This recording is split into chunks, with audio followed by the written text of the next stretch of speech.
তাৰ উপৰিও অহা মাহৰ 15 তাৰিখে অৰ্থাৎ 15 ডিচেম্বৰ তাৰিখে ৰাজ্যৰ প্ৰায় 20 লাখ লোকক নতুনকৈ পৰিয়াল পৰিচয় পত্ৰ বা ৰেচন কাৰ্ডো প্ৰদান কৰা হ'ব। মূলতঃ অহা 12 দিন ৰাজ্যৰ প্ৰতিখন জিলা সদৰতে এই ধৰণে বিকাশৰ উৎসৱ পালন কৰা হ'ব। তাৰ উপৰিও অহা মাহৰ 15 তাৰিখে অৰ্থাৎ 15 ডিচেম্বৰ তাৰিখে ৰাজ্যৰ প্ৰায় 20 লাখ লোকক নতুনকৈ পৰিয়াল পৰিচয় পত্ৰ বা ৰেচন কাৰ্ডো প্ৰদান কৰা হ'ব। মূলতঃ অহা 12 দিন ৰাজ্যৰ প্ৰতিখন জিলা সদৰতে এই ধৰণে বিকাশৰ উৎসৱ পালন কৰা হ'ব। তাৰ উপৰিও অহা মাহৰ 15 তাৰিখে অৰ্থাৎ 15 ডিচেম্বৰ তাৰিখে ৰাজ্যৰ প্ৰায় 20 লাখ লোকক নতুনকৈ পৰিয়াল পৰিচয় পত্ৰ বা ৰেচন কাৰ্ডো প্ৰদান কৰা হ'ব।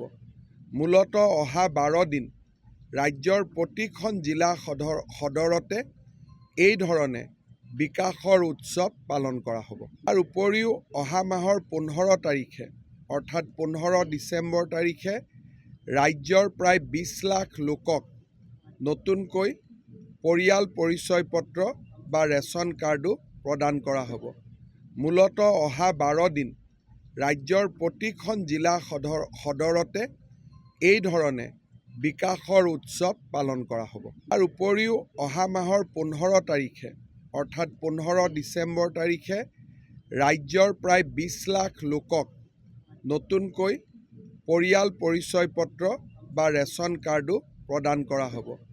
মূলতঃ অহা 12 দিন ৰাজ্যৰ প্ৰতিখন জিলা সদৰতে এই ধৰণে বিকাশৰ উৎসৱ পালন কৰা হ'ব। তাৰ উপৰিও অহা মাহৰ 15 তাৰিখে অৰ্থাৎ 15 ডিচেম্বৰ তাৰিখে ৰাজ্যৰ প্ৰায় 20 লাখ লোকক নতুনকৈ পৰিয়াল পৰিচয় পত্ৰ বা ৰেচন কাৰ্ডো প্ৰদান কৰা হ'ব। মূলতঃ অহা 12 দিন ৰাজ্যৰ প্ৰতিখন জিলা সদৰতে এই ধৰণে বিকাশৰ উৎসৱ পালন কৰা হ'ব। তাৰ উপৰিও অহা মাহৰ 15 তাৰিখে অৰ্থাৎ 15 ডিচেম্বৰ তাৰিখে ৰাজ্যৰ প্ৰায় 20 লাখ লোকক নতুনকৈ পৰিয়াল পৰিচয় পত্ৰ বা ৰেচন কাৰ্ডো প্ৰদান কৰা হ'ব।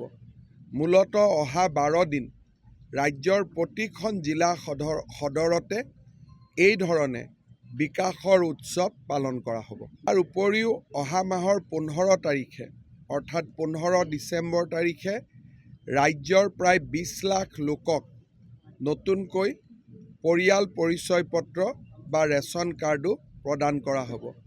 মূলতঃ অহা 12 দিন ৰাজ্যৰ প্ৰতিখন জিলা সদৰতে এই ধৰণে বিকাশৰ উৎসৱ পালন কৰা হ'ব।